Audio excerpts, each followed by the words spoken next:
Delighted that our year ending June 22, just gone, we turned over £105 million. To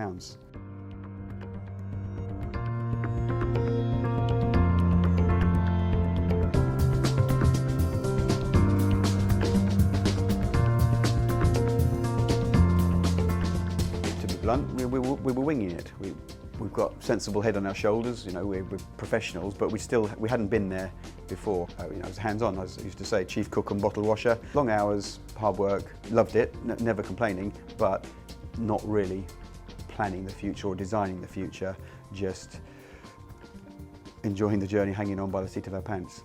I know where I want to get to, and I'm never going to get to it just by practicing on my own and trying harder. So support, just a shoulder to lean on, or shoulder to cry on sometimes. I know it's a cliche, but it is lonely at the top. Talk about designing the future, and you can muddle through and you'll get there, and you'll probably end up in a good place. But you've got a better chance of getting there if you know where that place is. So yeah, big picture thinking was one of the biggest early stages for us. Obviously, when you're the boss, no one can really call you out. They can a bit, but fundamentally, if you haven't done what you're supposed to do and what's good for the business, no one's going to tell you off. No one's going to say, well, that's not good enough. Or no one's going to put you on a performance review or threaten to sack you. A coach has sort of said, well, you said that needed to be done. And I'd start to say no, and why not? And it was, well, let me stop you there.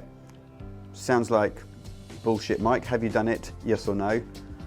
No, Rob, I haven't done it. Do you still need it? Does the business still need it? Yes.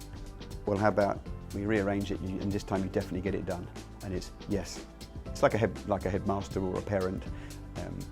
You have to do as you're told, and you don't get that from within your own business. Yeah, it creates a mindset. You know, it's well, things have to be done. So we talk about the glory days. Everybody gets nostalgic, and any business period 5 years ago were the glory days, weren't they? But for us, we were in the Sunday Times Fast Track, which is an index of the fastest growing companies in the UK. And to get on that, you have to grow in excess of 60% per annum compound for 3 years in a row. Engaged with coaching at about 2.5 million. That was when we just started to get on the fast track. We started talking about, well, what's the real big number? It might be a 5-7 year plan, and it was 100 million. And yeah, delighted that our year ending June 22, just gone, we turned over £105 million. No, I exited the business to Strive Investments 2 years ago, 2-year handover to them, which finishes in September, and it's been an interesting journey.